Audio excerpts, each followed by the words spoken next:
ए हल्का, तुझे कैसे मालूम 100 करोड़ अपन लोग ने चुराया है? अबे बोल। पहले ना मालूम है लेकिन अब मालूम चल गई। गाडी थांबव, याला कापून टाकून समुद्रात फेकून देऊया। चल लवकर।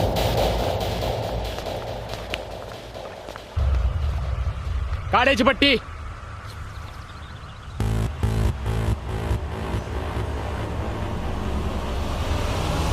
लवकर बोल नाहीतर मार्शल।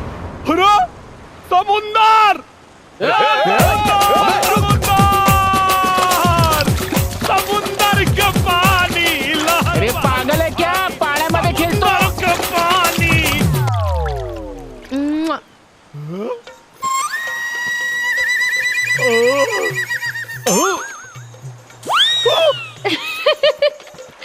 तुझ्या आता अरे शाण्या, अरे शाण्या बोल ना।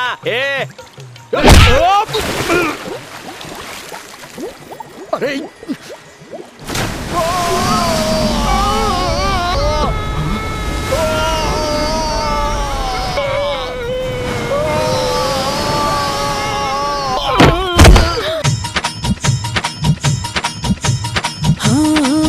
आई गौना के बारात जाइब सैया जी के साथ, बस 2-4 दिन के बाद चढ़ी डोली में। अजिया धड़ के हमार जाए पड़ी ससुरार, छुट्टी घरवा दुआर यही होली में।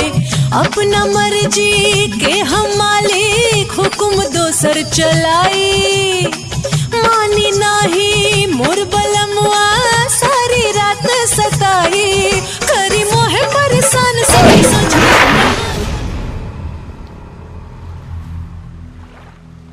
तूफान जैसन जोश, समुंदर जैसन जवानी।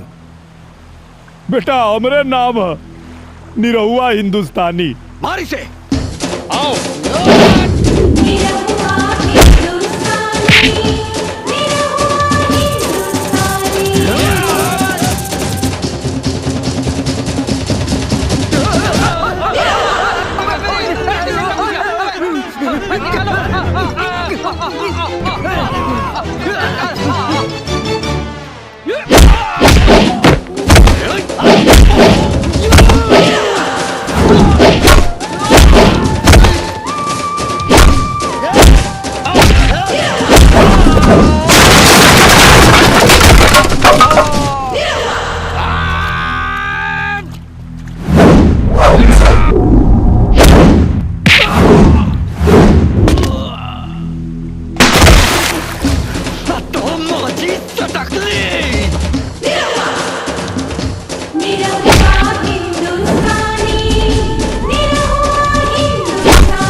सर पूरा होटल देख लिया, कहीं नहीं मिला वो। अरे ऐसे कैसे हो सकता है? ढूंढो सब जगह। यस सर। कहाँ गया वो? हेलो, कंट्रोल रूम मधून म्हात्रे बोलतो साहेब। व्हाट? मूव।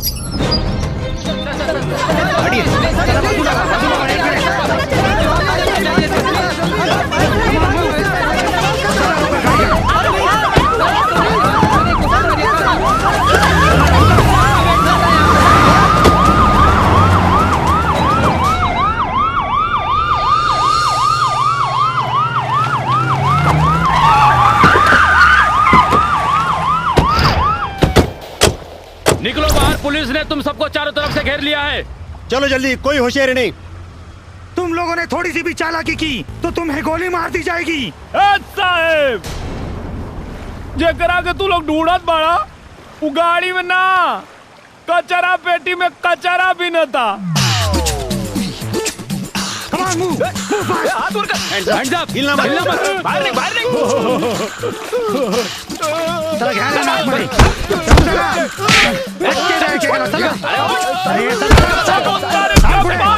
समुंदर के पानी। आपने 100 करोड़ की रॉबरी का पर्दाफाश किया, कैसा लग रहा है? बहुत अच्छा लग रहा है। आपने उन चोरों के बारे में पुलिस को पहले क्यों नहीं बताया? इतना टॉर्चर क्यों सहा आपने? अरे ये सब हमारा प्लानिंग था। वो क्या है कि चूहा को बिल में से निकालने के लिए बिल में पानी डालना पड़ता है। ये भोजपुरिया आइडिया आप लोग को समझ में नहीं आएगा। सर, ये आइडिया आपको आया कहाँ से? कहाँ से? और ऐसे ज्यादा दिमाग तो हमारे गांव में भैंसिया को भी होता है। रहुआ जी, आपकी 100 करोड़ की रॉबरी का मिशन तो पूरा हुआ, अब आपका अगला मिशन क्या है? मिशन सुहाग रात। छोड़ो मुझे, छोड़ो। तोहरा चक्कर में भाईल बा बहुत पिटाई, सुहाग रात में आज बड़ी मजा आई। तुम्हारी हिम्मत कैसे मुझे हाथ लगाने की? हाथ हम जौवन चाहे तोवन लगा सकता नहीं। अरे हम तुम्हार पति हैं। पति? कौन पति? कोई देखा आज बिया भइल और आज पूछा दिया कौन पति, अभी बताओ तानी। खबरदार, जो दोबारा अपनी जुबान से ये बात निकाली, तुम तो मेरे पति तो क्या, मेरे नौकर बनने के भी काबिल नहीं हो। समझ में आ गेल मैडम कि तोहरा मन में हमरा खातिर काबा, लेकिन अब जौन हम करब तोहरो समझ में आ जाए।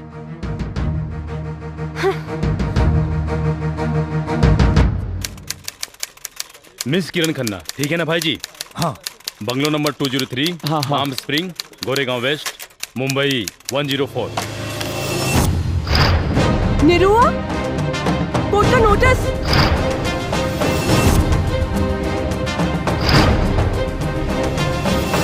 मैं गीता पे हाथ रख के कसम खाती हूँ कि जो कुछ भी कहूंगी सच कहूंगी, सच के सिवा कुछ नहीं कहूंगी। हाँ तो Mrs Kiran Yadav. Excuse me, Kiran Yadav नहीं, किरण खन्ना हूँ। किरण खन्ना तो आप पहले थी, मेरे मुवक्किल से शादी करने के बाद आप किरण यादव हो गई है ना। लेकिन मैं इस शादी को शादी नहीं मानती। Point to be noted my lord. अपने पूरे होश और हवास में अपनी मर्जी से शादी करने के बावजूद ये कह रही है कि ये शादी को मैं शादी नहीं मानती, जबकि इसका पुख्ता प्रमाण ये है, ये मैरिज सर्टिफिकेट। क्या इस प्रमाण पत्र में किए गए हस्ताक्षर आपके नहीं हैं? यस सर, लेकिन मुझे फंसाया गया है। किसने फंसाया है आपको? मिस्टर मुखर्जी ने जज साहब। मिस्टर मुखर्जी को कटघरे में बुलाया जाए। नहीं नहीं जज साहब, ये शादी तो इन्होंने अपनी मर्जी से की है, जिसके गवाह है इनके दोस्त मिस्टर रॉकी। हाँ तो बताइए मिस्टर रॉकी, क्या आप इनको जानते हैं? Yes, she is my girlfriend. Girlfriend? अगर ये आपकी गर्लफ्रेंड है तो आपने इनकी शादी मेरी मुवक्किल निरहुआ कुमार यादव से क्यों करवाई? मतलब आप नामर्द हैं। क्या बकवास कर रहे हैं आप? मैं मर्द हूँ। आप नामर्द हैं? मैं मर्द हूँ। आप नामर्द हैं मिस्टर रॉकी। जज साहब, इनको पता नहीं है मैं रोज सुबह 2 लहसुन खाता हूँ। इसीलिए आपने अपनी गर्लफ्रेंड की शादी मेरे मुवक्किल ये देसी मर्द निरहुआ कुमार यादव से करवाई। ये सच है या नहीं? जज साहब, मैंने इस वजह से थोड़े ना शादी करवाई। तो किस वजह से करवाई है? मिस्टर मुखर्जी के कहने पे। मिस्टर मुखर्जी ने कहा कि मैं किरण को 1 करोड़ रुपए दूंगा। जज साहब, इसलिए मैंने शादी करवा दी। इसमें मेरा कोई कसूर नहीं है। नहीं सर, मिस्टर रॉकी ने कहा था कि आप किरण को 1 करोड़ दोगे, आप मुझे भी 1 करोड़ दीजिए, मैं किरण को राजी करा दूंगा। Point to be noted my lord, Mrs Kiran पे इंडियन पीनल कोड की धारा 120B आपराधिक षड्यंत्र और धारा 420 का भी केस बनता है। अरे बाप रे बाप! क्या करता है? माय बाप! गांव के सीधा साधा लड़का के साथ इतना बड़ा छल! माई बाप, हम जिए के नहीं चाहत माई बाप, हमके इच्छा मृत्यु को वरदान दे दी। हाँ भाई, क्यों के लगे जार हो गया तो हमके दे दो भाई, हम पी के मर जाए। हाँ वकील साहब, हमके किरासन तेल लिया के दे दो, हम जर के मर जाए। ऑर्डर ऑर्डर, ये क्या ड्रामा लगा रखा है? और ड्रामा ना जज साहब, लाचार पति के फरियाद। अब हम कौन मुंह लेके अपना गाँव जाए? अब अगर हम गाँव जाए तो अपन मेहरारू के लेके जाए, ना तो गाँव में हमार लाश जाए जज साहब। अब हमार जीवन और मरण सब आपके फैसला पे निर्भर बा जज साहब। ऑर्डर ऑर्डर, मिस्टर निरहू, ये अदालत है, आप अपने जज्बातों पे नियंत्रण रखिए और अपने जगह पे जाके बैठिए। ठीक बा। ऑर्डर ऑर्डर, इस केस की सुनवाई आज पूरी हुई। अब इस केस का फैसला अदालत दिनांक 23 अप्रैल 2017 को सुनाएगी। The court is adjourned for today. Order order, तमाम गवाहों और सबूतों के मद्देनजर रखते हुए ये अदालत इस नतीजे पर पहुंची है कि पैसे के लालच में किरण खन्ना ने निरहु कुमार यादव से शादी की और पति पत्नी के संबंध को मजाक बनाया, जो कानून के साथ साथ समाज के लिए भी अपमानजनक है। इसलिए अदालत हिंदू मैरिज एक्ट धारा 9 के तहत किरण खन्ना को आदेश करती है कि 1 साल तक निरहु कुमार यादव के साथ रहकर दाम्पत्य जीवन का निर्वाह करें। 1 साल के बाद अगर ये चाहें तो अदालत में तलाकनामा दायर कर सकती हैं और ये अदालत निरहु कुमार यादव को सचेत करती है कि किरण कुमार से किसी प्रकार की जोर जबरदस्ती ना करें। एकदम नहीं करेंगे माई बाप, बस ही मत करें हमारे साथ में। और साथ ही साथ ये अदालत पुलिस प्रशासन को आदेश देती है कि इंटरनेशनल इंश्योरेंस कंपनी के अधिकारियों को एवं राकेश कुमार उर्फ रॉकी को तुरंत हिरासत में लेकर कानूनी कार्रवाई करें। The court is adjourned for the day.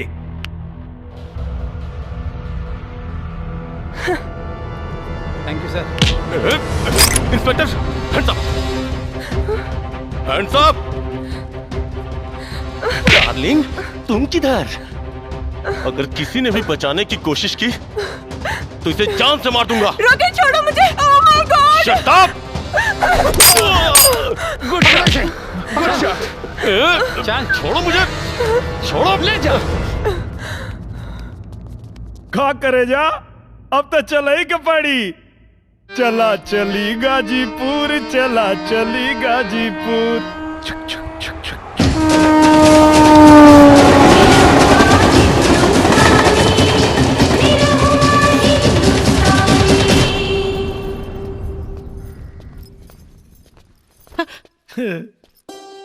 अरे बेटा, कितना दिन बाद तोरा के देखा थी बचवा। प्रणाम चाचा जी। कार कुनरवा, बढ़िया कैलिस की नलायकों के मुंबई में नौकरी लगा दे ली।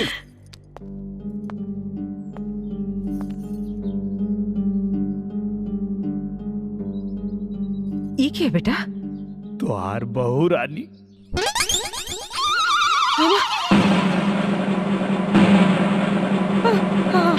हमार बहू रानी।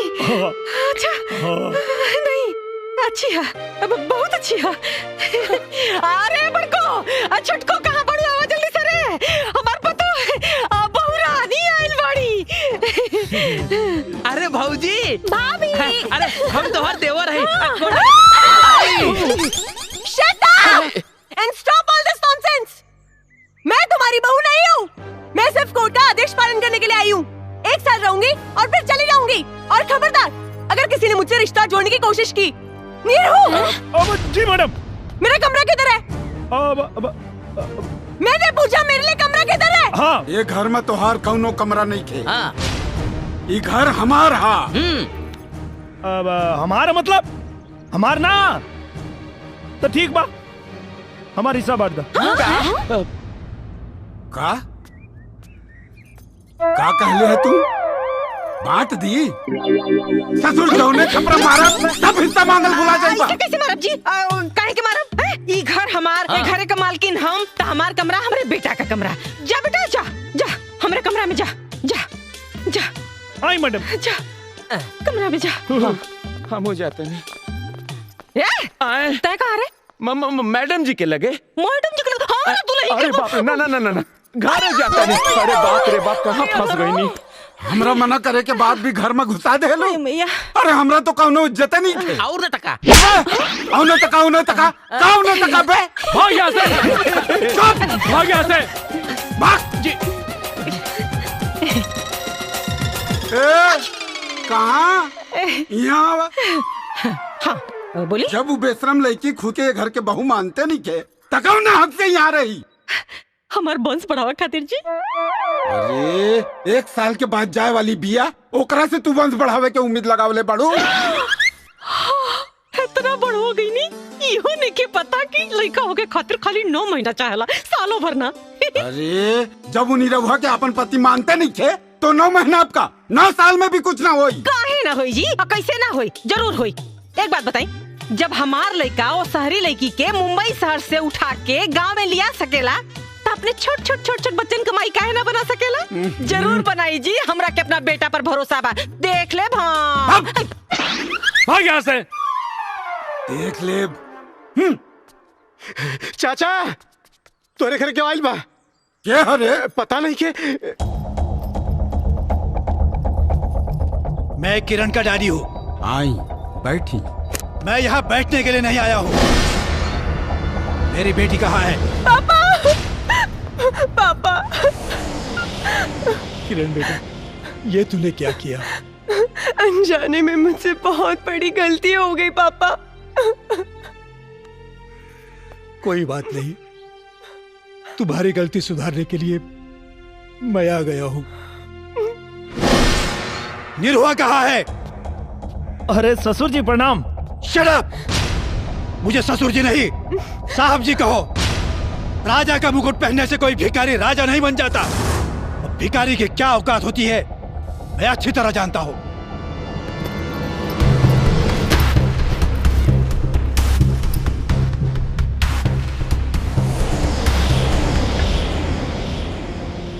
बोल, मेरी बेटी को छोड़ने की क्या कीमत लोगे?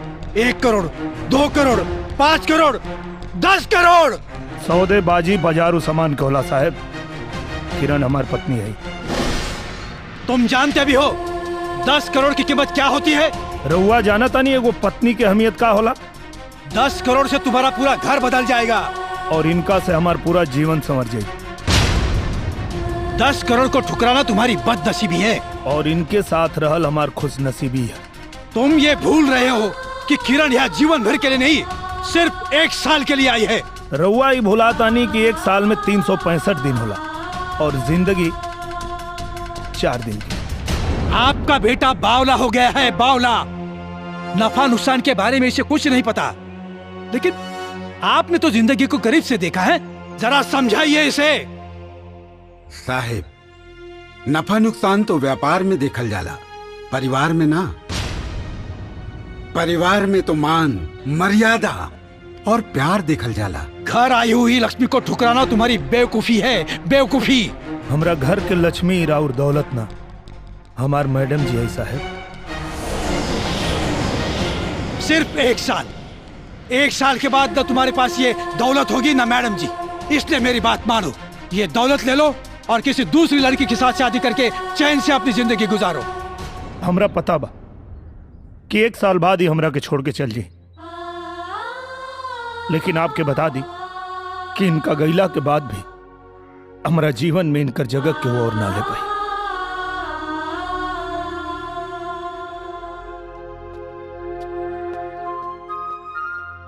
वैसे तो हमनी के संस्कार ना हा कि द्वारी पर आयल मेहमान के जाए के कहीं।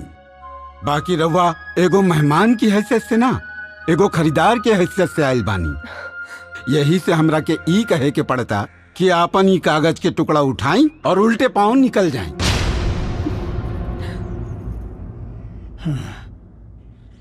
आज तक मैं केवल पैसों की अहमियत जानता था, लेकिन आप सबके विचार जानकर मुझे रिश्तों की अहमियत भी समझ में आ गई। एक बाप होने के नाते मुझे इस बात की तसल्ली हो गई है कि मेरी बेटी सही और सुरक्षित जगह पर है। बेटी, उम्मीद करता हूं कि अगली बार जब मैं यहां आऊं तो मुझसे बेटी के रूप में नहीं, इस घर की बहू के रूप में मिले। मेरी वजह से आप लोगों के दिल को जो ठेस पहुंची है उसके लिए मैं माफी चाहता हूं। मुझे आज्ञा दीजिए, चलता हूं। समधी जी, रवा कुछ भूलता नहीं।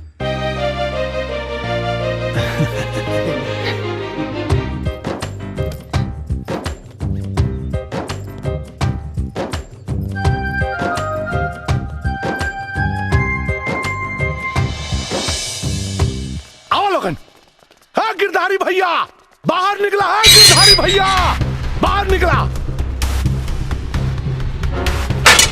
अरे टेंगड़ा, हई बारात लेके यहाँ का है आइल बड़े? हमें यह भैवद्दीन भाई ना आइल बानी, हम तो पूछे आइल बानी कि जौन पतो विदा करा के ले आइल बाड़ा वो कौना कोठा से लेके आइल बाड़ा। है चाचा। ए टेंगड़ा, अपन गंदा जबान के लगाम दे। वो हमार पतो है। पतो? अरे दुद्दू को पतो तो बाड़ी घरवा में है भैया। ये कवन का डिजाइन का पतो लेके आइल बाड़ा तू है? न मांग में सेनूर, न लिलाट में टिकुली, न गला में मंगलसूत्र, न हाथ में चूड़ी, न गोड़ में छागल, न आंख में काजल है? ए पारस, हमार पतो चाहे जैसे रहे, अरे तोर काहे करे जा पता था? अरे कहे ना बाती है भौजी, खानदान देख के नु बा, इज्जतिया तो हमरो नु जाई। ए चचा, हाँ, जब बित्ता बित्ता बेच के दारू पी गईला तब ना खानदान की इज्जत जात रहे। हाई देखा है? उल्टा चोर कोतवाल के डांटे और लंगटा गांव भर कपड़ा बांटे। ए पंच लोग, बुलाई इनका पतो के और नीमन बाउर जवन फैसला हो रहुए लोग करी, बुलाई।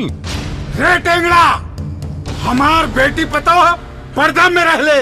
अरे का भैया, दाई से पेड़ छुपा होता रहा है? अरे तोरा के बतावा, अगर पतोया आ गई ना तो सारा पोल खुल जाई, पूरा गांव के सामने बेइज्जती हो जाई। हाँ, हा, हा, हा,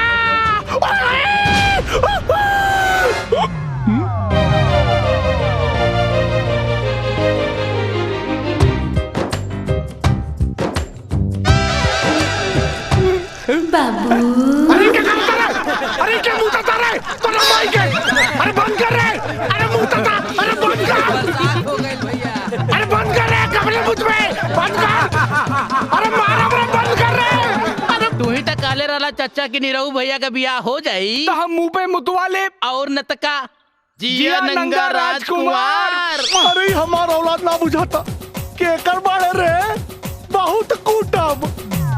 अरे हटा, अरे अपने औलाद बा, अपना घर में तो तोहर चूल्हा जलाओ के औकात नहीं के और दूसरा के घर में आग लगावाइल बड़ा।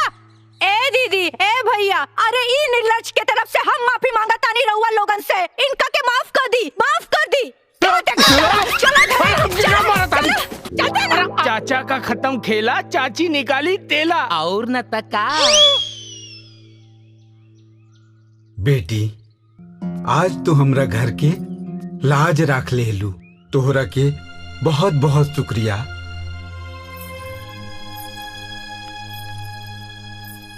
शुक्रिया बोल के मुझे शर्मिंदा मत कीजिए बाबूजी, ये मेरा भी तो घर है। मुझे आशीर्वाद दीजिए बाबूजी कि मैं इस घर की लाज हमेशा बचा सकूं। जुग जुग जिया बेटी, सदा सुखी रहा।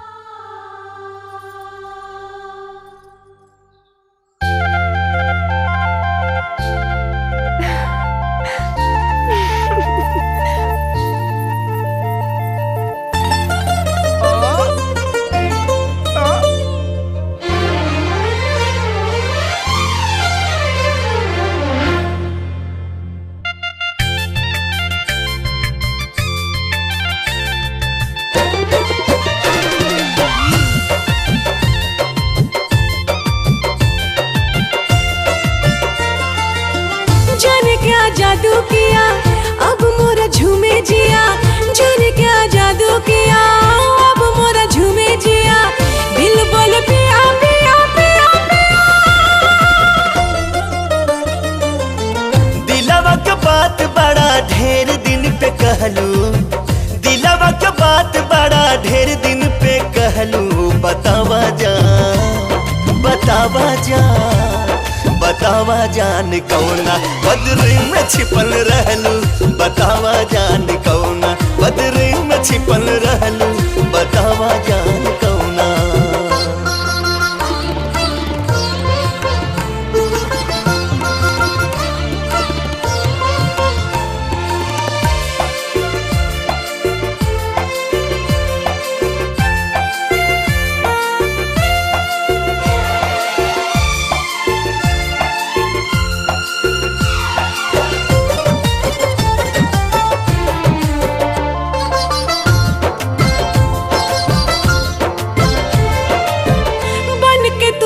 जीत ले ले बाड़ा हमके, तोहरा तोहरो स्नेह हमरा जिंदगी में गम के। हाँ बन के तुमीत जीत ले ले बाड़ा हमके, तोहरो स्नेह हमरा जिंदगी में गम के।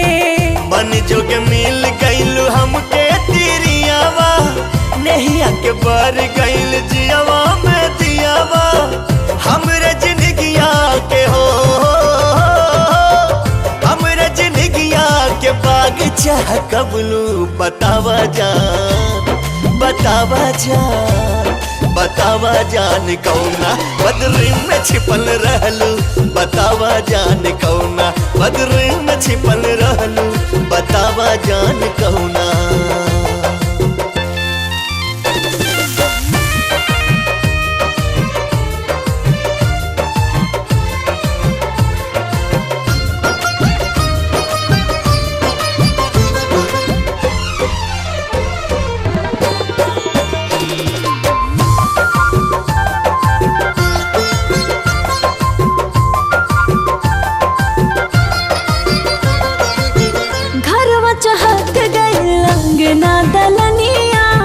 बड़ी लछनदार बहू हाउ लक्ष्मीनिया।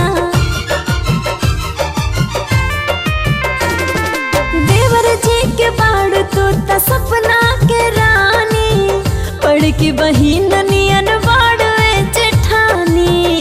हमर निरहुआ के हो, हमर निरहुआ के भगिया जगवलू। बतावा जान कौना बदरी में छिपल रहलू। बतावा जान कौना बदरी में छिपल रहलू।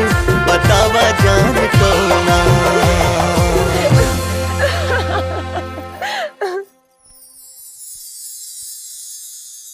दुल्हन कितना सुंदर लागत आरू, एकदम हिंदी फिल्म के हीरोइन जैसन। दुल्हन एगो बात कही, आपन सुहाग रात के सपना तो हर लड़की सजावेली, लेकिन तोहार सुहाग रात के सपना सिर्फ तू ही ना, ये पूरा परिवार सजैले बा। मैं कुछ समझी नहीं। हमार कह के मतलब ई बा कि हमरा के और छुटकी के नसीब में भगवान माई बने के सुख तो देवे न कैलन। यही से ई खानदान के वंश चलावे के पूरा जिम्मेवारी तोहरा पे बा। बड़की भाभी। हाँ रवा के माई बुलावताड़ी। अच्छा चला बता। हाँ। मंजली भाभी हाई ले राउर मोबाइल। अरे वाह, मंजली भाभी के तने रहू भैया बहुत प्यार करी ले। अच्छा तोहरा के कैसे पता बा? कैसे पता का, जेकरा हाथ में मेहंदी खूब लाल होला मतलब कि ओकर मरद ओकरा के बहुत प्यार करी ले। अच्छा तोहरा मरद मेहरारू के प्यार खूबे पता चलता। हाँ लागता भैया से बात करके तोहरो हाथ में मेहंदी लगवाही के पड़ी। अच्छा मजलू हम अबे आवतानी।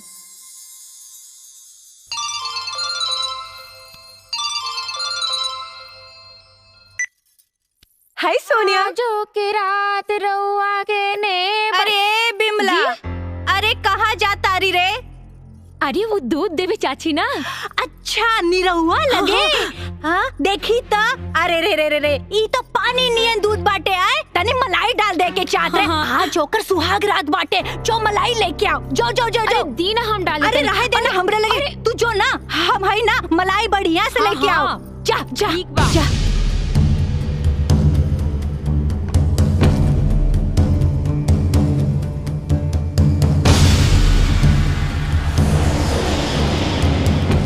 ईला चाची, अब ता खुश ना। हाँ पकड़ा। जा बहुरिया से कह दियो कि जरूर पिया दे। जा। हाँ हम एकदम में कह दे। जा जा जा।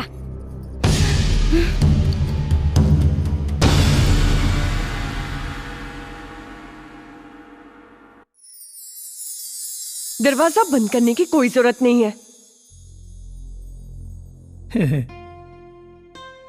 अरे तू तो नाराज हो गेलो। वो बड़की भौजी के चलते थोड़ा लेट हो गया, सॉरी।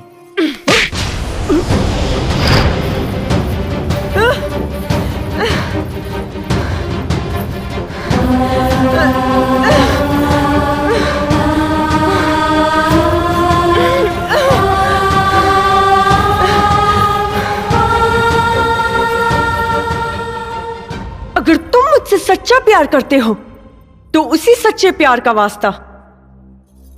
ये तुम्हारे और मेरे बीच की लक्ष्मण रेखा है, इसे कभी पार मत करना।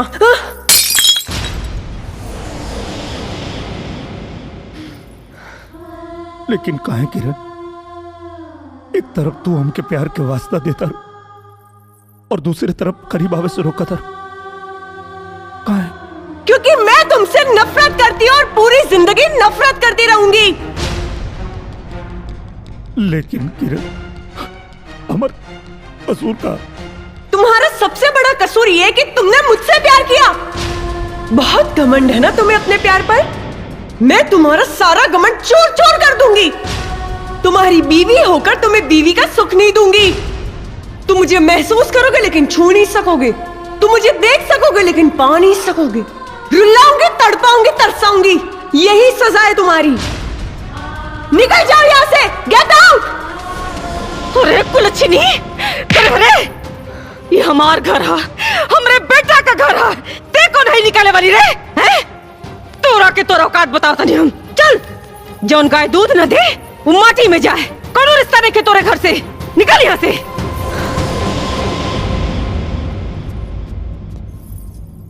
ए बुढ़िया, तू कौन होती है मुझे इस घर से निकालने वाली? हाँ, तेरा एक पैर शमशान के बाहर और दूसरा पैर चिता पर, तो तुझ में इतना रुबाब है और मेरे दोनों पैर जमीन पर, तो सोच मेरा कितना रुबाब होगा।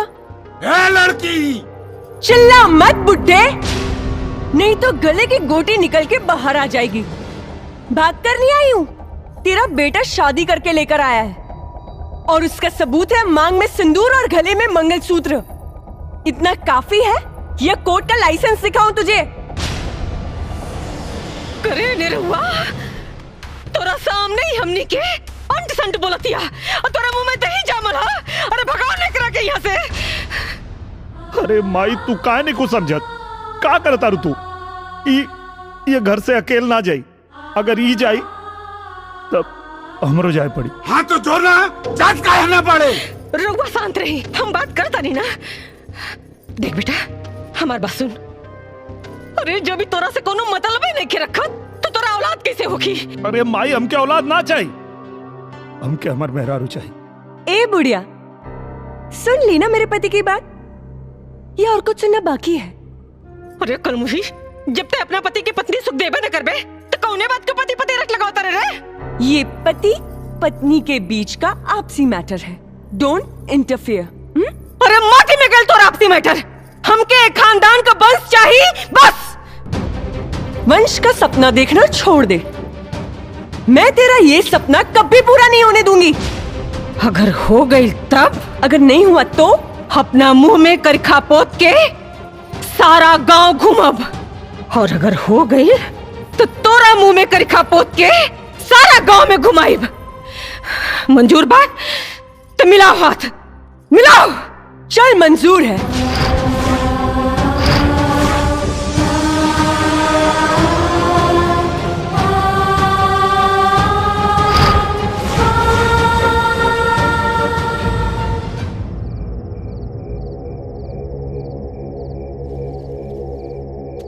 बच्चा, एक फल का नाम ले। केला। बच्चा, एक सब्जी का नाम ले।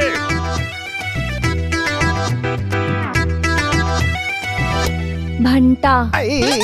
ए बाबा, हम यहाँ फल और सब्जी खरीदे थोड़ी आयल बानी। ये सब छोड़ी ना, हमके तो बस ये बताई कि हमार ब्याह कब होई। हम कब से इंतजार करत आनी। बस बच्चा, एक आखिरी सवाल। बच्चा, एक जानवर के नाम बता। घोड़ा। शांत बेटा, शांत। बस बच्चा, तुम्हारा शादी का संयोग चरमरा गया है। मालिक की कृपा से इसी लगन में तुम्हारा निकाह होगा। वाह बाबा, धन्यवाद बाबा, धन्यवाद। जा बच्चा, जा।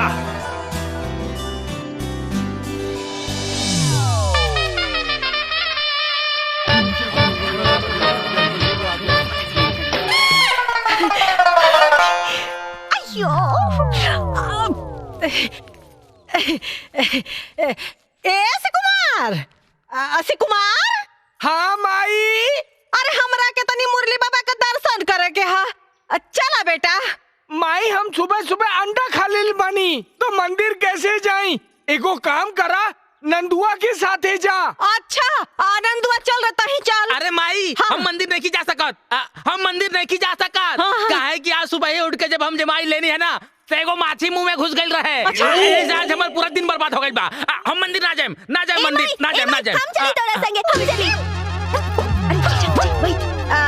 का बा क्यों? रउआ के तो दोनों बेटा भ्रष्ट हो गई ने। अगर रउआ भ्रष्ट न होखी तो हमरा संगे मंदिर चलब। ठीक है तो चल। अरे हमरा के फटफटिया चलावे के ना आवेला, बुझलू? 4 किलोमीटर पैदल चले के बाद तो चला। तो राहे देही 4 किलोमीटर पैदल चलत चलत तो हमार गोड़ न दुखा जाई। हाँ आय भगवान, अगर आज हमार बाप हमरा के फटफटिया चलावे सिखौले रहत तो ई 3 दिन को मुस्टंडा बेटन के निहोरा ना करे के रही। अरे जौने मतारी के 3 को मुस्टंडा बेटा होखे ओकरे मतारी के कोई मंदिर भी ना ले जाता। हे भगवान, कैसे तोहर दर्शन करी? हे हमर नाथ माई। हाँ बेटा चलो हम लेके चले तनी। चल बा। हाँ चलो। अच्छा देख देख ये हमार सरवन बेटा। और न तक का चाबी चाबी ला बेटा चाबी चला। और न तक का ला आ गई मंदिर।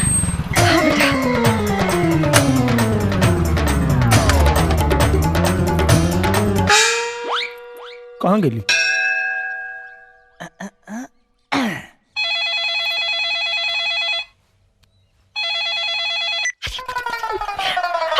हेलो हाँ बेटा। अरे हम तो बड़का मुसीबत में फंस गई। अरे बेटा हमरा के तो लोग बंधक बना ले बा। अरे बेटा अरे बाप रे, अरे तेरी जान बचा दे रे बेटा। अरे हम जान से गई।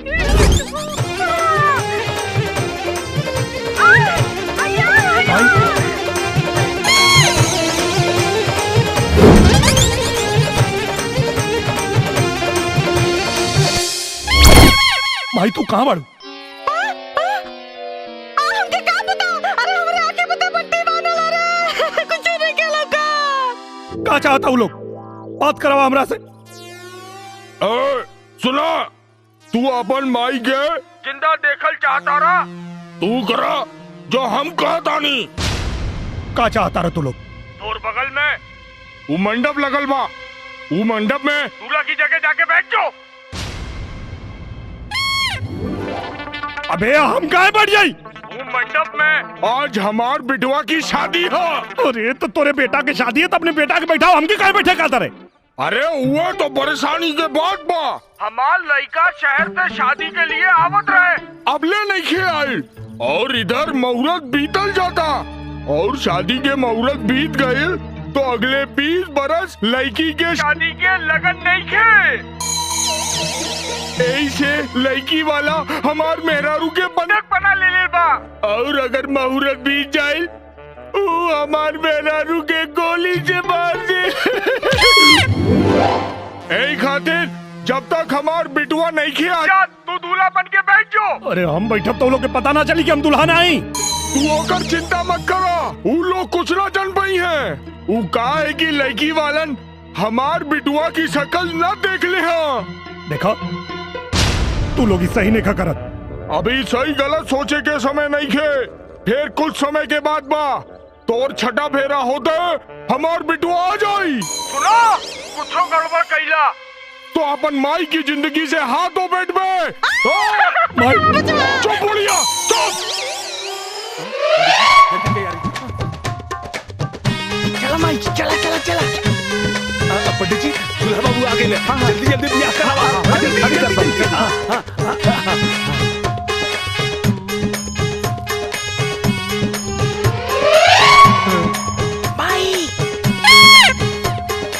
अरे जजमान फेरा लगाई, जल्दी करी मोर पीतल जल्दी करी। मंगल भगवान विष्णु मंगल परमेश्वर मंगल पुंडरीकाक्ष मंगलाय तनो हरि। अब आगे चली जल्दी करी। हाँ जल्दी करी।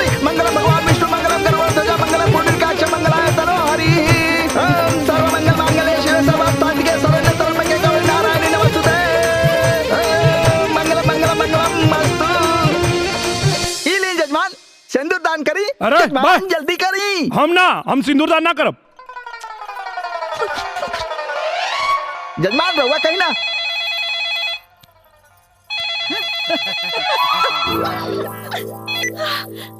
हेलो रुक का गईला। तू तो कातरा लेके छाफेरा में तोर बेटा आ जाए। कहाँ रह गई? चिंता मत करा, ये सिंदूर भी हम अपन बेटे के खाते में डाल दे। अच्छा, ये कोनो राशन के बही खाता का कि ये खाता में से उठा के वो खाता में डाल देबे? चुपचाप सिंदूर डाल। हम ना डालो। ना डाल बे। ना डालो।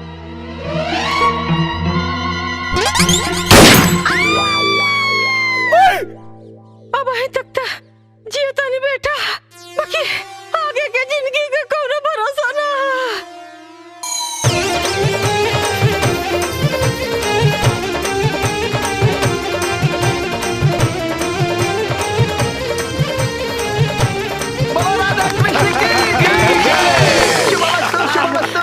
बेटा हम बच गए नहीं। अरे तू बच गई लू, यहाँ फंस गई नहीं। चला यहाँ से। चल चल अच्छा अच्छा। अरे अकेले अकेले कहाँ जाता नहीं? राउर बहुरिया साथे लेके जाई। बहुरिया? कमल बहुरिया? केकर बहुरिया? अरे हाई बहुरिया, राउर बहुरिया और के कर। मान न मान, हम तार मेहमान ऐसा कैसे बहुरिया हैं? सुनी, राउर बेटा हमरा बेटी के साथे 7 फेरा ले लेबा, एकरा मांग में सिंदूर डाल लेबा, मंगलसूत्र डाल लेबा, एकर सब का सबूत हमरा लगे बा। अगर हमरा बेटी के अपन बहुरिया माने से इनकार कैनी तो पूरा परिवार के जेल भिजवा दे, बुझनी? हाँ भले जेल खटब, लेकिन हम एकरा के अपने संगे लेके ना जाए। चल बेटा चल। सुनी, अरे अरे ब्याह के बाद अगर एगो लड़की के ओकर पति मंडप में ही छोड़ के चल जाए तो वो कहाँ जाए? ये दुनिया के काम मुंह दिखाई। कम से कम जाए से पहले हमरा के अपना हाथ से जहर दे के जाई, कहे के बाप के बिना हम ना जी पाई। ऐसे क्या कहे कि बिटिया? ऐसे कहे कहता रू? भले हमार बेटा तोरा के अपन पत्नी के दर्जा ना दे, हैं? बाकी अब हम तोरा के अपन बिटिया बना के रखब। ए माई, चल आओ। ई का बात करता है?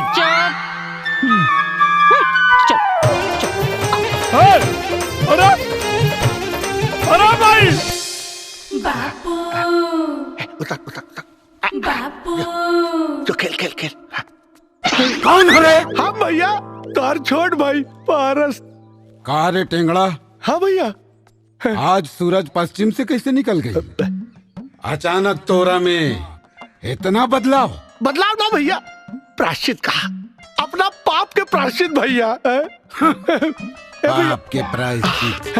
अरे भैया हम बैल आदमी भैया, बताई अपना परिवार के गैर समझत रानी। ए भैया, अरे रहुआ जौन आग में जरत आनी भैया, वही आग में हमहू जरत आनी है भैया। अरे वर्तमान के देख के भविष्य की चिंता में जरत आनी भैया। अब बताई ना भैया, जवन लड़की एक खानदान का खेवैया रहे, वह वंश का नैया डुबावा पे तुरल बिया है भैया। हाँ हम तो कहता नहीं है भैया, निरहुआ का दूसर बियाह करा दे। अरे हम सपोर्ट करो, छोट भाई है, रहुआ से अलग हो सकी ना।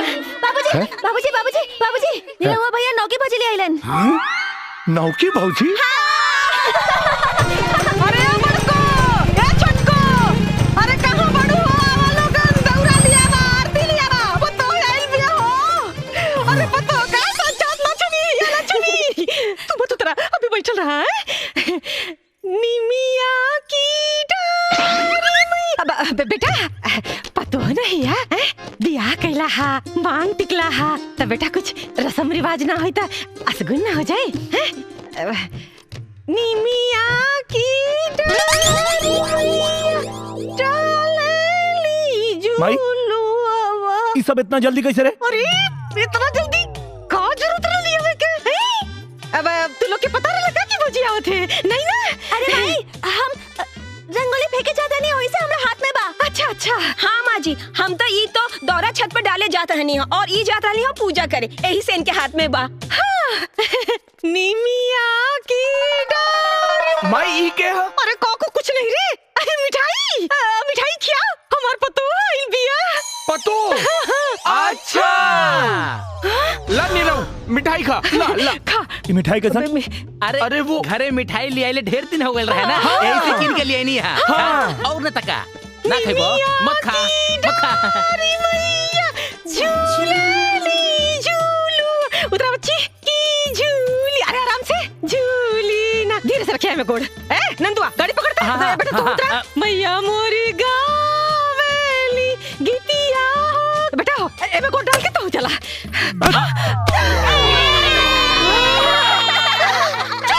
भाग यहाँ से। झूली झूली ना भैया के भाई। चाचू बढ़िया कर ले बेटवा, दूसर बिया के ले ले, बहुत बढ़िया। पता नहीं कि इतना मेहरारू कहाँ से मिल जाली हो, जहाँ जाला एगो उठा के लिया वाला। निमिया के डार मैया डालेली झूलवा हो की झूली ना, मैया मोरी गावेली गीतिया। अरे वाह, कितनी महान है रे तू। तेरा दिल तो समुंदर से भी ज्यादा विशाल, तेरे विचार आसमान से भी ज्यादा ऊंचे, त्याग और बलिदान की साक्षात मूर्ति है रे तू। जो ये जानकर इस घर में आ गई कि तुझे ये घर तो मिलेगा पर संसार नहीं, तुझे पति तो मिलेगा लेकिन पति का प्यार नहीं, तुझे मन का सुख तो मिलेगा लेकिन तन का नहीं, तेरी मांग तो भरेगी लेकिन गोद नहीं, तुझे यहाँ बहू बेटी चाची दीदी मामी काकी बुआ सब कहने वाला मिल जाएगा लेकिन माँ कहने वाला कोई नहीं मिलेगा। ये कहा तारी के बारी। ए बुढ़िया बताओ बताओ बताओ काहे नहीं कि मैं इसकी सौतन हूँ। ना ना हमार बात सुना हम बताओ तानी, चला अंदर चला बताओ तानी।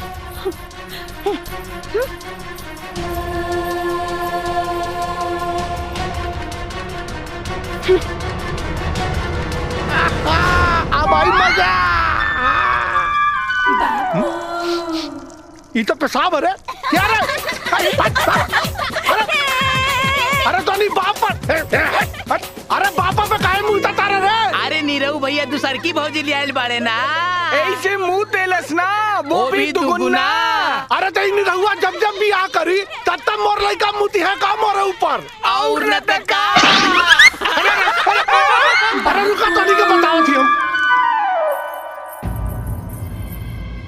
क्यों रे सौतन, तो अभी तक यहीं पर है, गई नहीं? अरे हम काहे जाए, ये हमार घर है, हम यही से रहे और अपन संसार बसाई। असुन मुहे में कर खा पतवा खातिर तैयारी कर ले। ए बुढ़िया तू क्या समझती है, तूने इसको पटा लिया तो तेरा हर अरमान पूरा हो जाएगा? कभी नहीं। नीरव मेरा पति है, मेरा, इस छिपकली को कभी भाव नहीं देगा, तेरा कोई सपना पूरा नहीं होगा। अरे हम पूरा करे बम्मा जी के सपना, हम देवी खानदान के वंश, और वो एगो ना पूरा 1 दर्जन, और ओकरा बाद तोहरा के नौकरानी बना के अपना लइकन के टट्टी धुलवाई। टट्टी धुलवाई बड़ा हिली है बतियावे। जिंदगी जंडबा फिर भी घमंडबा। अम्मा जी सुहाग रात हमार ह, लचाए के बिराए के हमरा के चाहिए, तब रहुआ काहे लचाता नहीं? अरे बकलूले बाड़ू का एकदम से उडैनिया घर में भी है ना, अगर सामने होकर छाया पड़ गई ना तो बन लोग काम में बिगड़ पड़ जाए। चल हाँ चल।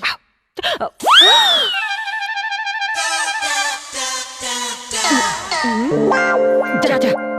लेकिन अम्मा जी हमरा लाज लागता। हो गई गुड़ गोबर। अरे समझा कर रखे। अरे आज लजाइबू तो पूरा जिंदगी लजाते रह जाइबू। गिरा दे तू इलाज शर्म की दीवार और जा अपना सैया जी पे चलावा अपना हुस्न के वार। जा। ए नंबर 2 नीरवा मेरा पति है, मेरा, तेरा कुछ नहीं होने वाला, समझी? अरे तू शांत रहा, शांत रहा। जा जा। मेरी जान। कुछ नहीं होने वाला। कुछ नहीं होने वाला, कुछ नहीं, सब कुछ है।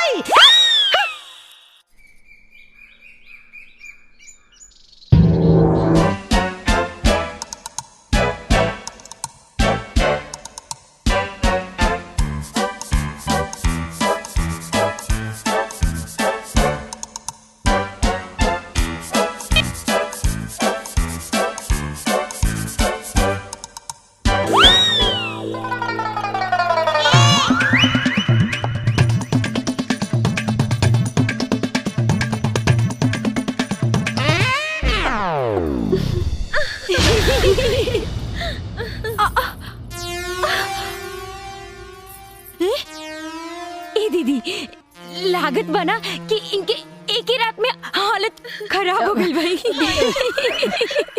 लागत है कि देवर जी 30 साल के कसर एक के दिन में निकाल ले बाबू। अरे दुल्हन करिया दुखाते का? हाँ अम्मा जी, कमर तो बहुत है दुखाता। अच्छा कैसे कैसे भइल?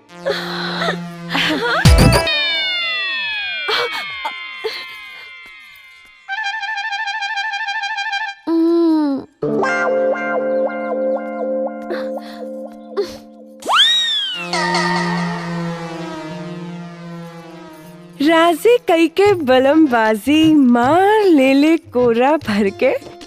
क्या रे बुढ़िया की दुमछल्ली नंबर 2 कैसे बोल रही थी? कमर दुखाता। भूल गई? चोर कितना भी शातिर क्यों ना हो, कोई ना कोई सुराग तो जरूर छोड़ता है। मतलब चल तुझे दिखाती हूँ। अरे सुनो, ये क्या है? चटाई इधर पलंग उधर। हाँ बड़ी है सुहागरात मनाने। हाँ ए बुढ़िया, तेरी फुसफुसिया से कुछ नहीं होगा। किसी काम की नहीं है, किसी काम की नहीं। निरहुआ मेरा पति है, मेरा, मुझसे प्यार करता है। इस निठल्ली को तो भाव भी नहीं देगा। जी। अबे बुढ़िया अभी भी हार मान ले, पोत ले काले अपने मुंह पर। टिचू कुछ नहीं होगा, कुछ नहीं होगा, कुछ नहीं होगा। सब कुछ होगा, सब कुछ। अम्मा जी। अरे बिटिया ऐसे दिन करा, ऐसे दिल छोटा मत करा। अरे एक बार खाली चल गलता का भल, वार पर वार कर जा। कोनो बार तने साना पलागी। अम्मा जी। बिटिया जल्दी लगी, जरूर लगी। अब हंसदा। चुंबन क्रिया तथा इसकी भेद। आए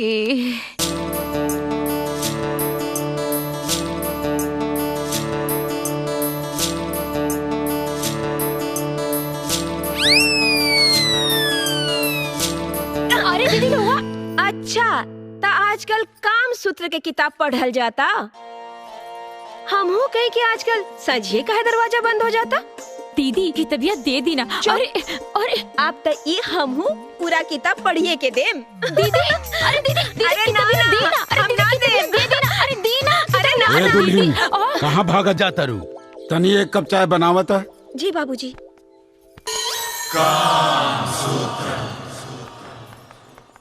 ए दीदी दीना की तबिया वहाँ का मांगे तो हम क्या कहे? अच्छा तबिया किताब कैसा?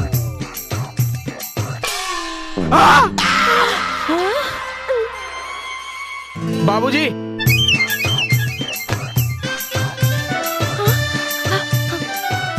बाबूजी पूजा के सब सामान ले आई नी। हाँ ठीक है, फल मिठाई घी दूध सब ले आई नी। और कुछ काम हो तो हमरा के बता दी बाबूजी। ई त्योहार हो? हाँ ना हे भगवान अब कोई।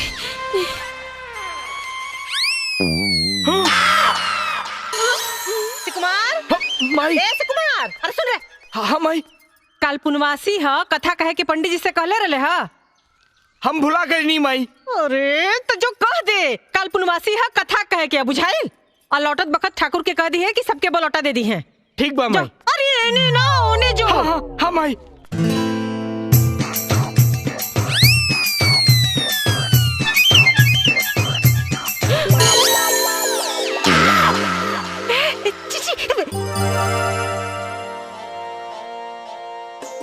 बहू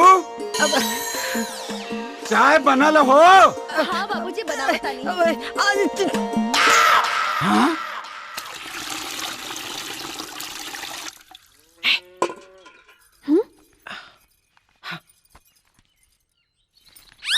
छी छी छी अम्मा जी रवा का दिखाओ तानी रवा लाज नहीं खिलागत और ये बच्चा झरी तोरो के दिखे खातिर थोड़े न देनी है ने आप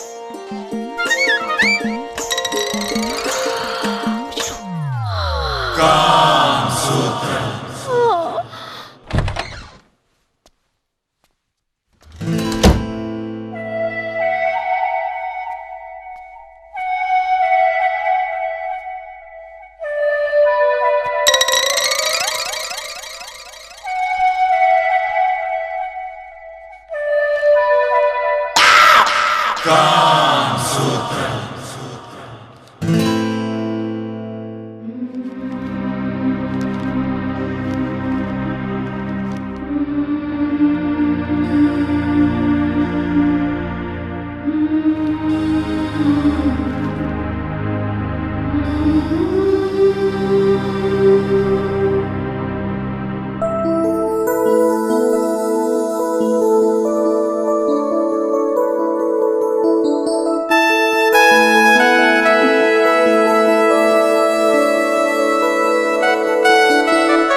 दिमाग खराब हो गया बा हाँ?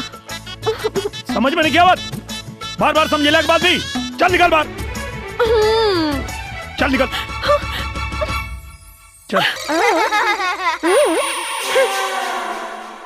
मंगलम भगवान विष्णु मंगलम गरुड़ध्वज मंगलम पुंडरीकाक्षम मंगलाय तनोहरि ओम विष्णवे नमः विष्णवे नमः विष्णवे नमः। बहू के बुलाई पूजा के समय बीतल जा रहल बा। आयल हाँ भैया किरण के बुलावा पूजा पे बैठे के बा। ठीक बा भैया। मुझे तैयार होने में आधा घंटा टाइम लगेगा इंतजार करो। पंडित जी आ गई ना लोग आ गई ना मुहूर्त निकल जाता अब उनके आधा घंटा क्यों बैठ के जो ही चल चदनिया बैठ पंडित जी पूजा शुरू करें चल।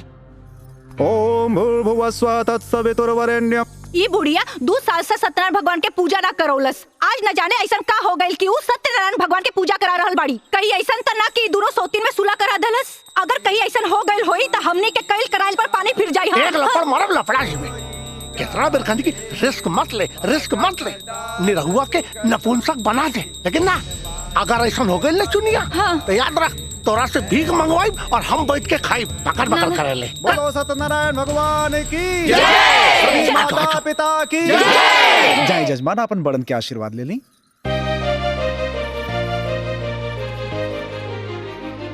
खुश रहा बेटा खूब खुश रहा खुश रहा खुश सदा सुहागन रहा। अरे दूधन लहा पूतन फला ए दुल्हन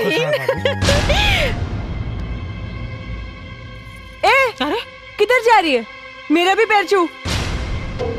हम ना छुए क्यों नहीं छुएगी मैं तुमसे बड़ी हूँ। अच्छा खाली बातें में बढ़कर बड़ी हूँ बड़े बारू तो बड़नियन कामों तो करा। ए भूल गई इस देश में दूसरी बीवी की औकात क्या होती है। मेरी दी हुई भीख की खुशियों पर ऐश करने वाली घटिया औरत मुझसे जबान लड़ाती है। अरे देखा रे एक तेरी हिम्मत बढ़ गई क्या भी हाथ छोड़ दिया। अरे आज तेरे नहीं की बहुरिया के मरलस कल तेरे मतारी की मारी परसों तेरे बाप के मारी और तय खड़ा होकर खाली तमाशा देख। बारे भगवान कैसन कैसन दिन देखे के परता। किरण तुम्हारा दिमाग खराब हो गया बा ये सब क्या करता रू। अच्छा मैं क्या कर रही हूँ हाँ आज तक तो ये चालबाज पूरे परिवार वालों को पुड़िया खिला रही थी आज आपको भी खिला दी इसीलिए आप इसकी साइड ले रहे हो। देखा तू गलत के लिए बाड़ू चुपचाप एकरा से माफी मांगा। माफी वो भी इस बच्चलन से। बहुत हो गई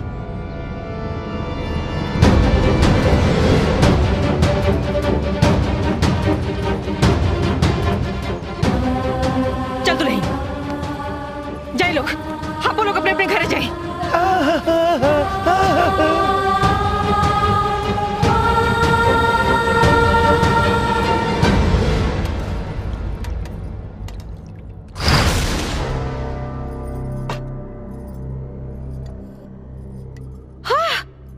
आजकल के पतोहन का तो कुछ समझे मैंने क्या होते है बहनिया।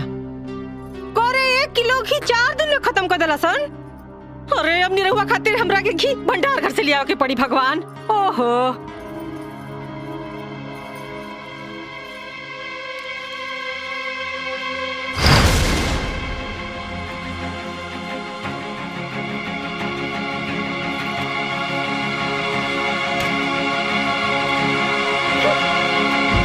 दुल्हीन, दुल्हीन ला, बचवा हमार सवेरे से कुछ नहीं के खेले हुआ है ना।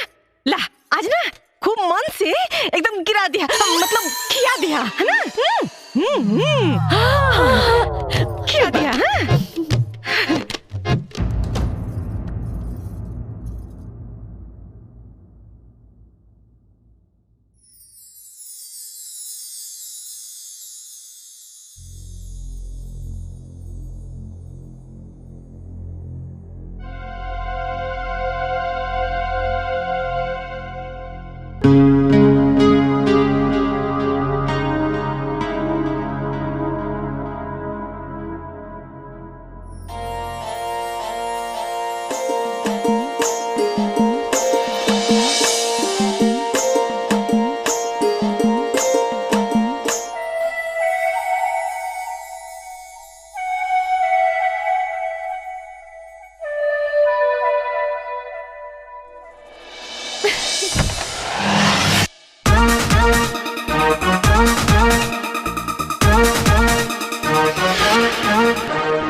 आई हो दादा, आई हो दादा, आई हो दादा, अचके में क्या हो गइल जब से तोरा से मोरा बिया हो गइल। आई हो दादा, अचके में क्या हो गइल जब से तोरा से मोरा बिया हो गइल।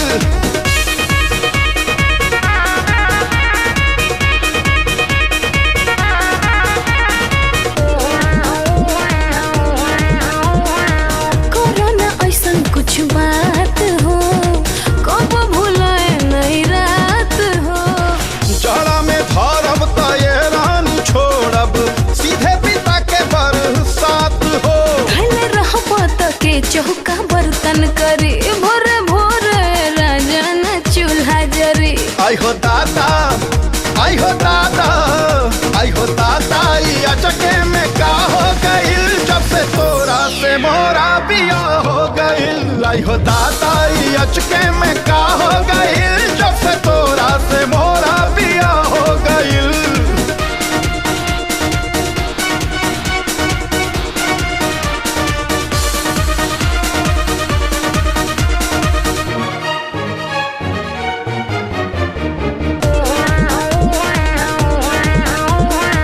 कहीं से करो तानी वेट हो तब जाके आइल बाई डेट हो। चला ए गोरी धोइल जाओ चार पाई काहेला करा तारू लेट हो। लाज लागता कैसे बताई सजन जब छुआ बदन ता सिहर जाए मन। आई हो दादा, आई हो दादा, आई हो दादा, अचके में का हो गइल जब से तोरा से मोरा बिया हो गइल।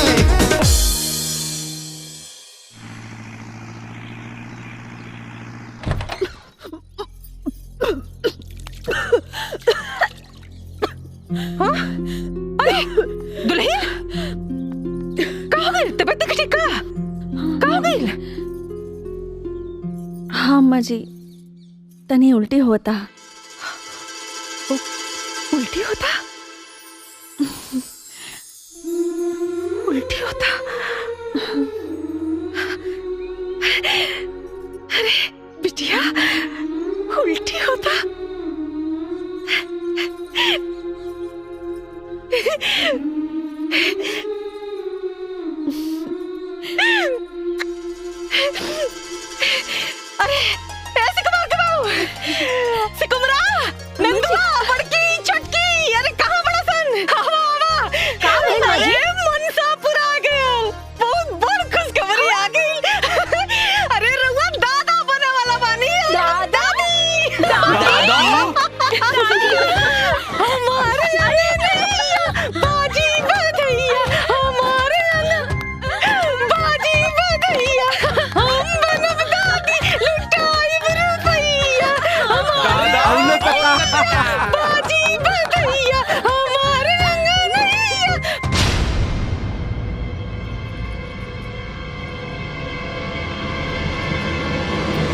रे?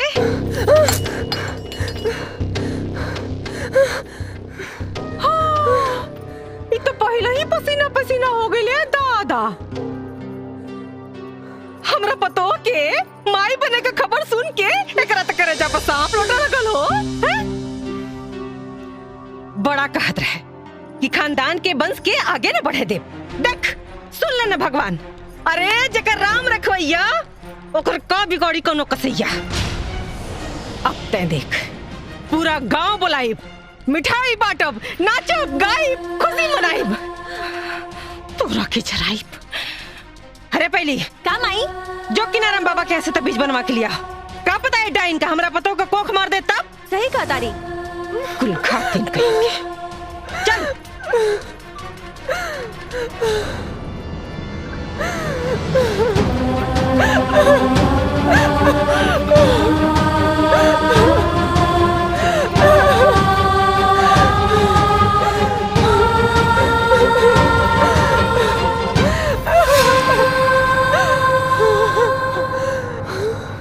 ये तेरा कैसा न्याय है भगवान, ये तेरा कैसा न्याय है जिसने इस घर को वंश देने के लिए इतनी बड़ी तपस्या की, आज तूने उस तपस्या का ये फल दिया, उस पे लांछन लगवाया कि वो इस घर के वंश को नाश कर सकती है। क्या कसूर है मेरा? यही ना कि मुझे कैंसर है और मैं मरने वाली हूँ, यही ना कि मैं इस भयानक बीमारी के बारे में किसी को नहीं बताया। मेरे देवता समान पति का दिल तोड़ा है मैंने। मैं ऐसा नहीं करती तो क्या करती? अगर मेरे पति को सच्चाई पता चल जाती तो जीते जी मर जाते, लेकिन दूसरी शादी कभी नहीं करते और इस घर को कभी भी वंश नहीं मिलता। इस छोटी सी जिंदगी में तूने बहुत बड़ी परीक्षा ले ली भगवान, अब और परीक्षा मत ले। मैं एक इंसान हूँ, तेरी तरह भगवान नहीं हूँ। मैं तुझसे अपनी उम्र बढ़ाने की मांग नहीं कर रही हूँ, वैसे बस थोड़ी सी जिंदगी की भीख दे दे भगवान, ताकि मैं इस घर के वंश को देख सकूं, गले लगा सकूं और मेरी तपस्या सफल हो जाए। भगवान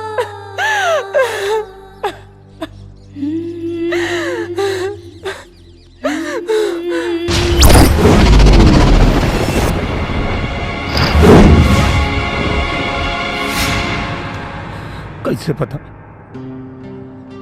कि तोरा के कैंसर हुआ? कैंसर मुझे नहीं तो। छुपावे की कोशिश मत करा, सच सच बताओ, तोरा के हमार क्रिया?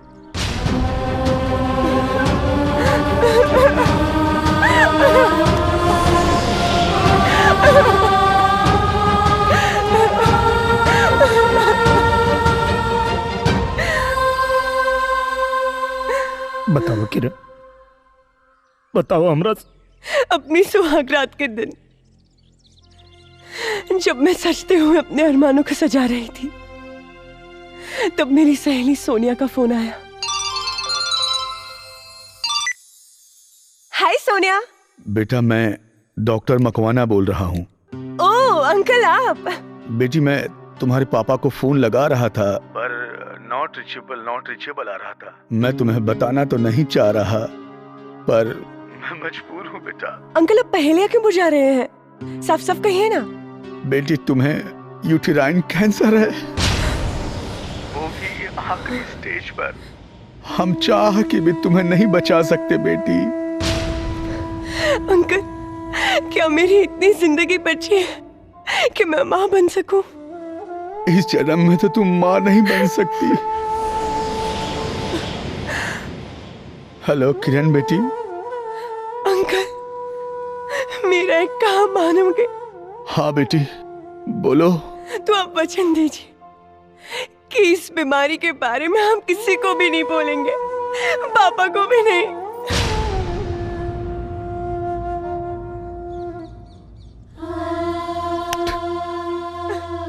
बहुत अभागा बानी हम, बहुत अभागा बानी।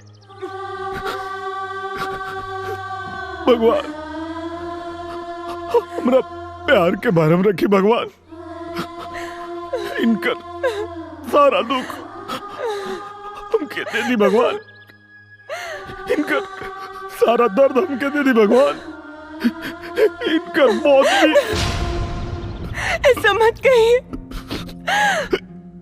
मत कहिए ऐसा। भगवान ने मुझे इस जन्म में सौभाग्य नहीं दिया पत्नी धर्म निभाने का, लेकिन मैं भगवान से विनती करती हूँ अगले जन्म में सौभाग्य जरूर दे दे, तन मन और लगन से आपकी सेवा कर सकूं।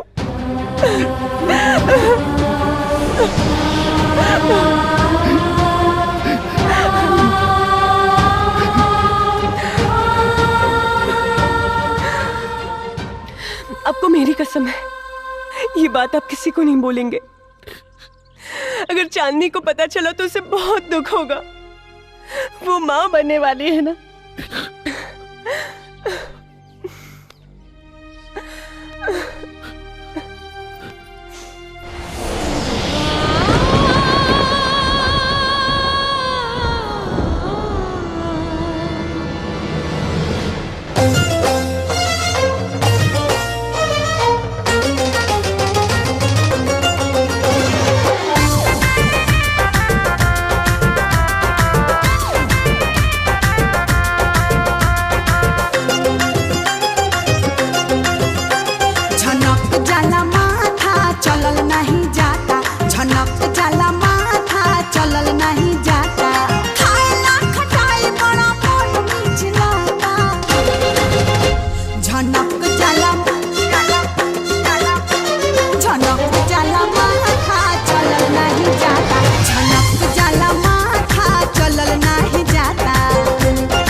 तेल ठंडवा, हाँ जाता हो नौरतन तेल ठंडवा।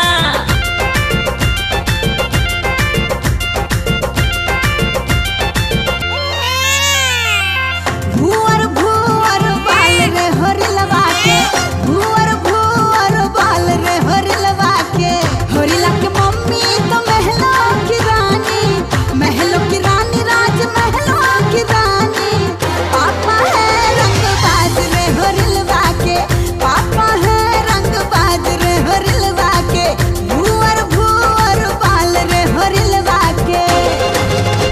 हमार अंग नैया सोहर गवाता, हमार अंग नैया सोहर गवाता, दुश्मन के छाती पे मुर्चा पिसाता।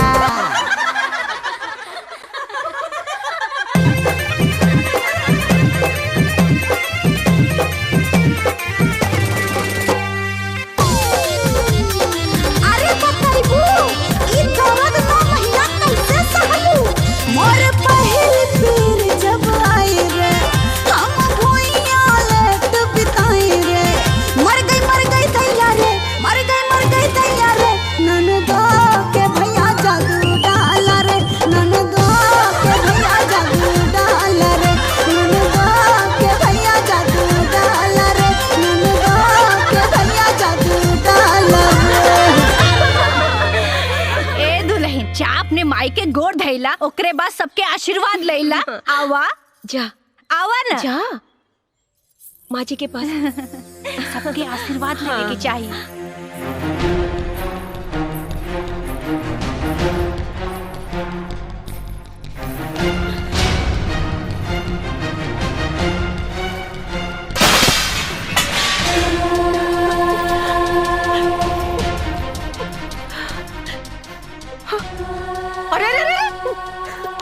ये का करता दुल्ही? ये कुल घातिन का गोड़ धरता रू?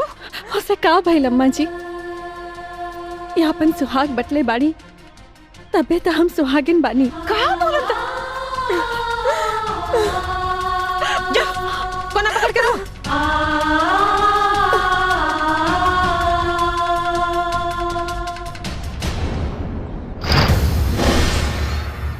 चल, चल, निकल, चल। आज तोर सारा घमंड चूर चूर हो गई। अरे तोरा लाख सरपले के बाद भी भगवान हमार मुंह उजियार के देना। हार हलवाई खानदान का वारिस तोरा अरमान पर पानी फेरे खातिर। खाली अरमाने पे पानी फेरे ना माँ जी, एक छाती पे किल्ला गाड़े खातिर। ए माई, मुंह तो देख, बुझाता कि विपत पड़ल बा। विपत तो पड़बे न करी बिटिया। अरे एक हार जवन हो गई और हमार जीत जवन हो गई। अरे माई बहन लोग, हमार मुंह का देखता नहीं है। अरे वह जीवनी है जो दिन रात हमरा पतो के ताना मारत रहे। थूका लोग, थूका एकरे मुंह पे। भाई क्या करता तू? अरे वाह, आज माई के बात पर तो तोहरा मुंह से बोली निकल गई। अजय ई माई की इज्जत उतारत रहे, तहिया मुंह में दही जामल रहे। देखा तू लोग ठीक नहीं करत लोग। अरे तू लोग का पता नहीं कि ए माँ जी, देखत का बानी? ली लगाई करे खाई करा के।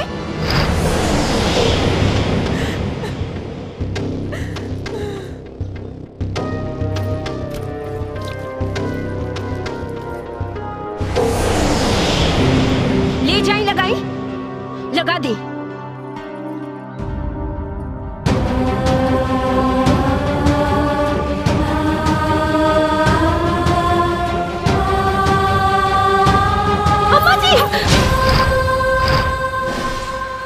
करे तानी रवा जिनका मुंह में करी का पोतल चाहतानी, आज उनकरा चलते रावण मुंह जियार भइल बा अम्मा जी।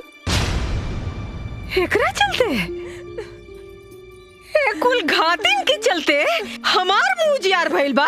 अरे पगलागल बड़ू का हो? ये गलत नहीं किया अम्मा जी, ये तो बस गलत होके के नाटक कैली ताकि राहुल बेटा दूसर ब्याह कर सके, हमरा से प्यार कर सके और एक खानदान के वंश मिले। हम तो इनके बहकावा में आवा वाला नहीं की। औस तेकरा के हम कर खा पोत के रहब, जैसे ही शर्म से पानी पानी होके मर जाए। अम्मा जी, जे खुदे मरे वाला बाड़ी, ओकरा कम से कम मरे के बदुआ तो मत दी। अरे अभी सब झूठ सच बोल के कौन नाटक फंता हो? हम झूठ नहीं की बोलत अम्मा जी, दीदी के कैंसर बा।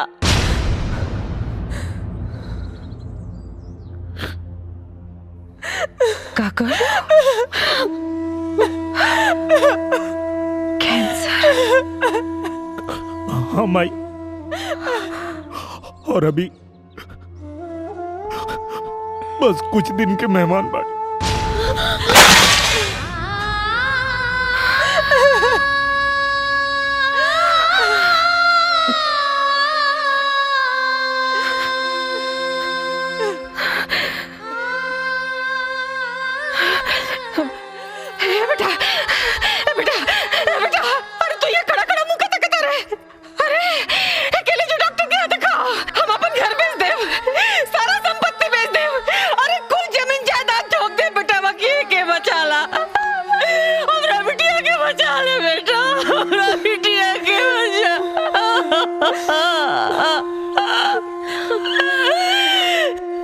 कुछ नहीं हो सकत माई, कुछ नहीं हो सकत। हम डॉक्टर से बात कर ले बानी, अब इनके बचावल मुश्किल बा भाई। अभी अगर इनका खातिर कुछ कर सकता रहो तो इनके खुश रखा लो, खुश रखा लोग इनके। अपने कबो बनाया लागे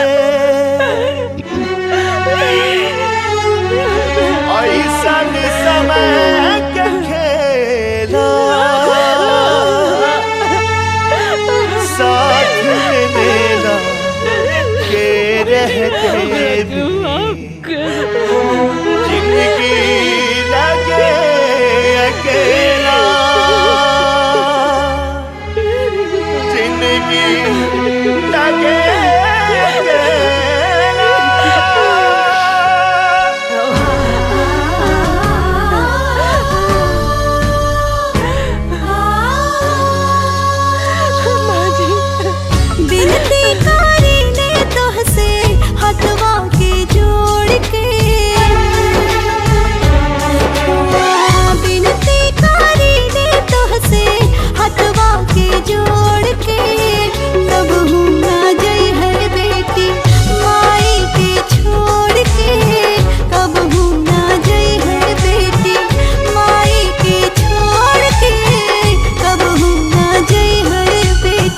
घरवा के लक्ष्मी हो बंधन की तोड़ के, कबहू न जई है बहू हमनी के छोड़ के, कबहू न जई है बहू हमनी के छोड़ के, कबहू न जई है बहू।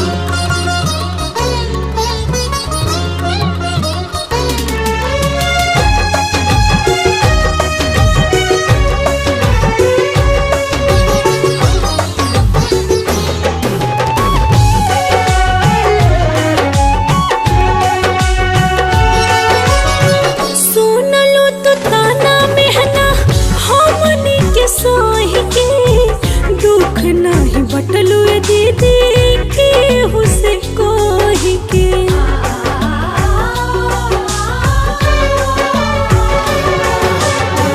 माफ ना विधाता करी है देनी तो के चोट हो, तू ही दे दो माफी दीदी होई तो हुसे चोट हो। किस्मत हमार जे पैनी हमको के जीवन साथी,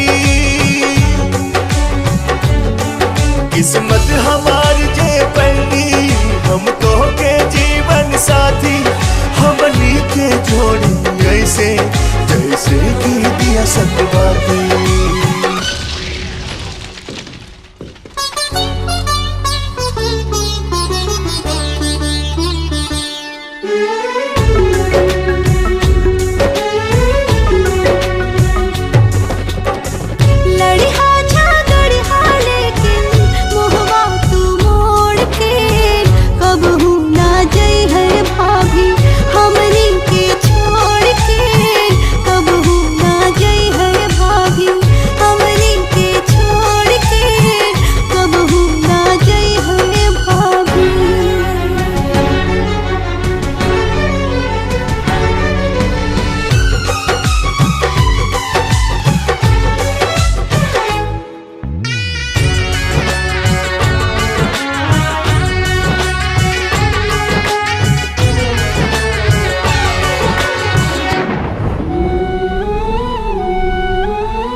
भगवान रहित जे हमरे हाथ में खेली सारा, इनकर सांस टूटे जे पहले रोक देती वक्त के धारा।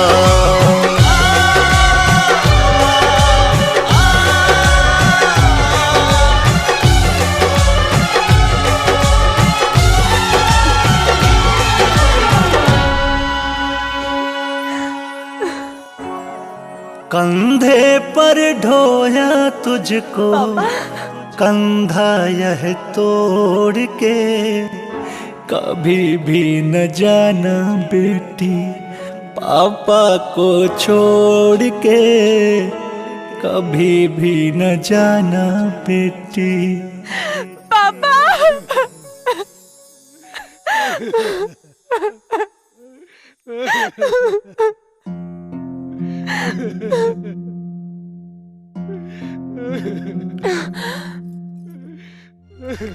पापा, आप ऐसे रो रही हो जैसे मैं कल ही मरने वाली हूँ। Just chill, shut up. मैं तो सालों साल जीऊंगी। मेरी अच्छी बेटी। गंदे पापा, मेरी प्यारी बेटी। झूठे पापा, मेरी सुंदर बेटी। टकले पापा, पापा। बेटी।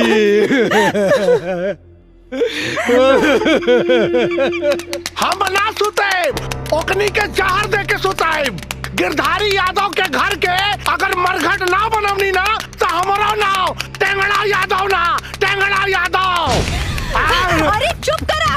अरे तोहार विनाश काले विपरीत बुद्धि को चुप। अरे अभय नु घर में ना दवा खाना में बिया। हर केहू ओकरा आगे पीछे घूम रहल बा। कुछ दिन बीत जाएदा, सब खुला हो जाई। ओकरा बाद हम मौका मिलते ही विनाश कर देब, वंश के नाश कर देब।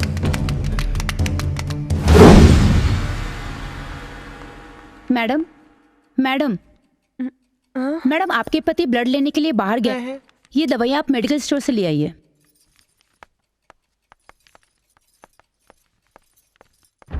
कहा बारे? औकत लेके कहा बा? देखा ठीक से। आज अगर वो मिल गई ना तो निराहुआ के वंश का अंत यही अस्पताल में हुई।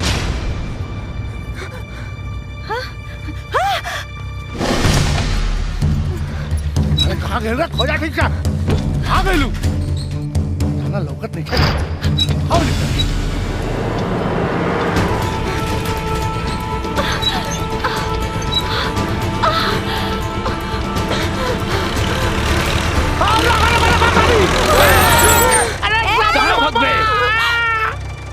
आज तू बच के कहाँ जाइबू?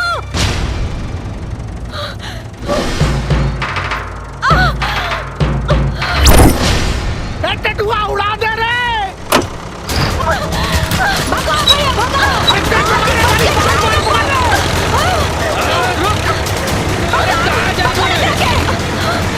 अरे छोड़ ना बाबा के। अरे उड़ा दे रे।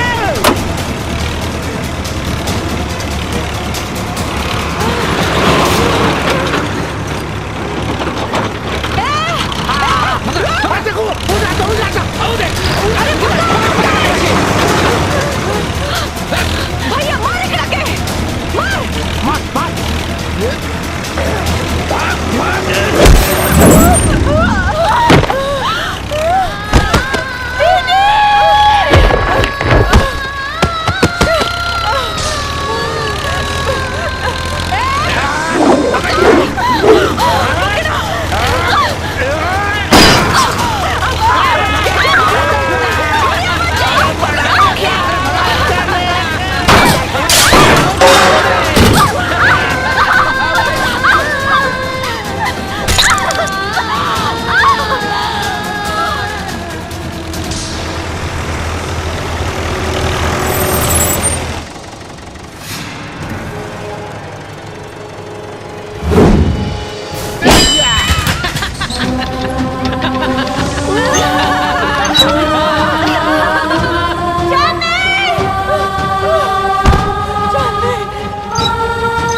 चांदी उठा।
हमारा कुल के बर्बाद कर बीते मोर तो जिंदगी खराब हो जाई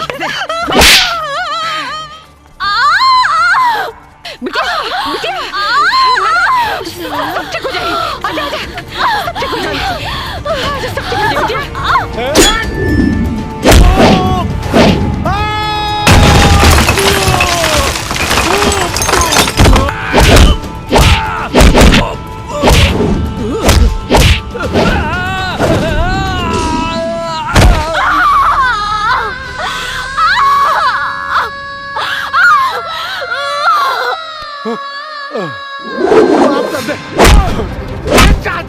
अरे भतीजा वाले मौत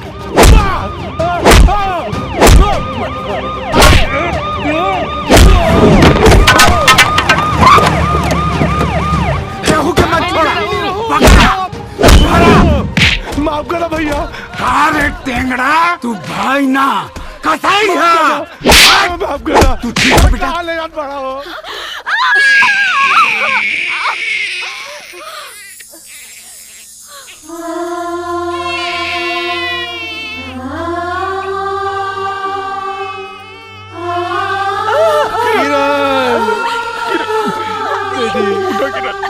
किरण बेटी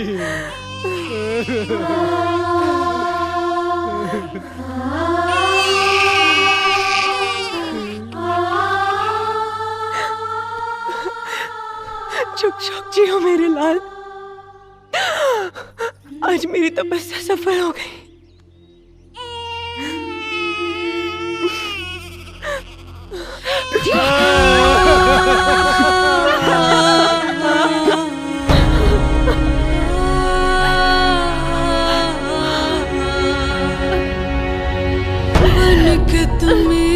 जीत ले बाड़ा के तोहरो स्नेह हमरा जिंदगी में गम के ओ जिंदगी में गम के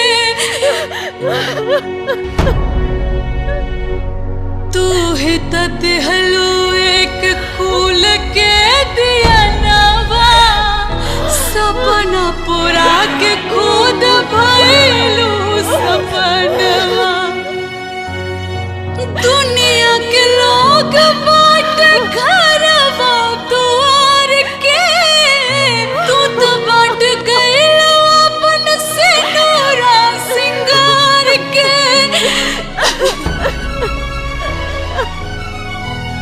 अपने कुहू करू अपने कुहू करू हमरो के कुहू कवलू बतावा जान कौना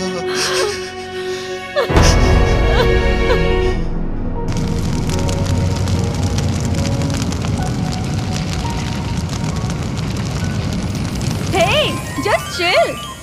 रउआ लोग काहे इतना रोवतानी? हम फिर से आए रुलावे ना हंसावे अगले फिल्म में। तब तक टाटा बाय बाय। जाने क्या जादू किया अब मोरा झूमे जिया जाने क्या जादू किया अब मोरा झूमे जिया दिल बोले पिया पिया पिया पिया दिलवा के बात बड़ा ढेर दिन पे कहलू दिलवा के बात बड़ा ढेर दिन पे कहलू बतावा जान कौना बदरी में छिपल रहलू बतावा जान कौना बदरी में छिपल रहलू बतावा जान